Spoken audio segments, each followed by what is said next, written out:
How's it going, my Sixes? My name's Six Chan, and Zero Gaming. And today we're here on a new series. You want to explain it to them? Well, this is a new series on gamer talk. It's called It's called Gaming Dreams. Gaming Dreams. Okay, he came up with the idea, but basically we talk about games, the storyline. It could be like new games, old games. Yeah, new games, any games. So be warned. Be warned. This is a spoiler talk episode. Yeah. So and today we're going to be talking about Dishonored. So if you think about playing Dishonored, what the fuck are you waiting for? This game is amazing. Honestly, it's my favorite game. And just warning, if you haven't played the game, which I go play it, go buy it. Just stop it and go. It's very good. If you're looking for a multiplayer experience, you're not going to get it from this. This isn't a multiplayer game at all. It doesn't need it. But so let's talk Dishonored. So, what's your first question, man? What is the basic storyline of Dishonored? Alright, well, basic storyline of Dishonored, you're this guy named Corvo, who's like the Lord Protector of like Emily and the Empress.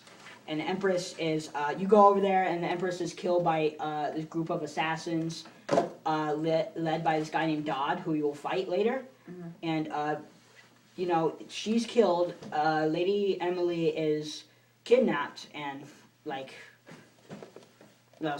and she's kidnapped, and you are framed for their murder and Emily's kidnapping when the guards come to arrest you, and that's where the namesake of the game comes in. You have been dishonored.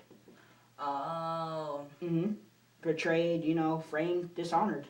And so, basically you're inside prison, and you get this anonymous note from this guy named Samuel, who is part of this group called the Loyalist Conspiracy. Mm-hmm. And way off in this island on this place called the Hound Pits Pub. And after you escape prison... How do you escape? You escape because there's underneath the piece of bread is like a key. And you go in, you sneak in with like a sword or whatever you want, depending on what you want, because you can go for good or low chaos, whatever. After you beat the tutorial, though, you go to the Hound Pits Pub and meet the Loyalists. And they explain to you everything. You go to this guy named Pedro, where you get this kick-ass mask. Like, oh, wow, this mask is super... I'm probably going to show that to the audience later, but it's just, wow.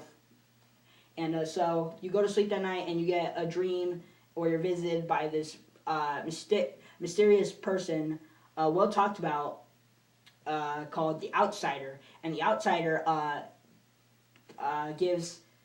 Corvo his mark. Here, I'm telling you, it's actually on my pants. His mark is on my pants. I don't know if you can see it though. It's like right here.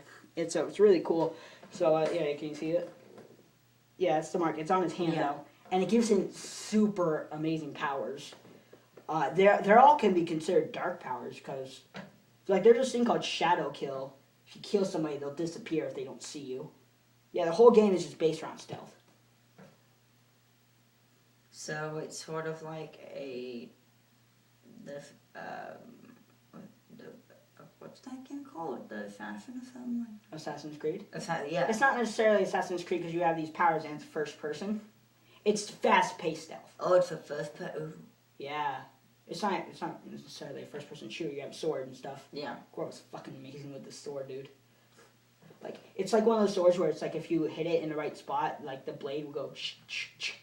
So he does this when he wants to retract it. He puts it in and it's and then he puts it down. And when he wants it back, he throws it into the air so it comes out and he catches it like this. It's oof. Man. I haven't played the game. It sounds interesting, but it's very interesting. And if you don't like stealth, which the game is definitely meant to be stealth. Yeah. So you can. Do you have to? What? Do you have to be patient? Patient? No. I said it's fast-paced stealth. You have this thing called Blink, teleport through it. If you get this thing called Bend Time, you can slow time down or just stop. Because you can upgrade each of them. You could bend time. When you first get it, it's I'll explain the powers. But first one is you just slow down time. That doesn't necessarily mean that they can't see you. But they're just really slow. If you upgrade it again, it lasts less long, but you freeze time. And then you can just run right through. There's even an upgrade you get later in the game where you can sprint without making noise. Oh. Yeah, it's really useful. Well, it's not the end of Gaming Dream, Yeah. Oh man, now why don't we talk about more of the offensive adult content inside this game? Because this game is meant for adults. It deals with a lot of depressing things, like plagues. There's these people called tall boys, basically made by the, the what do they call it, the City Watch, who are the guards. Big ass mofos. These things have like legs that are like spider things, kind of.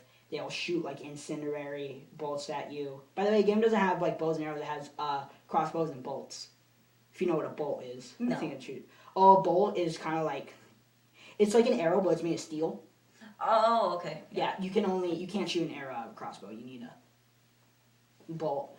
Yeah, so it's just, you can see those guys murdering. There's these people called weepers, which are essentially zombies, but with human minds. You'll see them inside sewers scavenging for food. You'll hear them coughing, and there's like flies around them. If they grab you, they'll grab onto your arm, and they'll cough flies at you.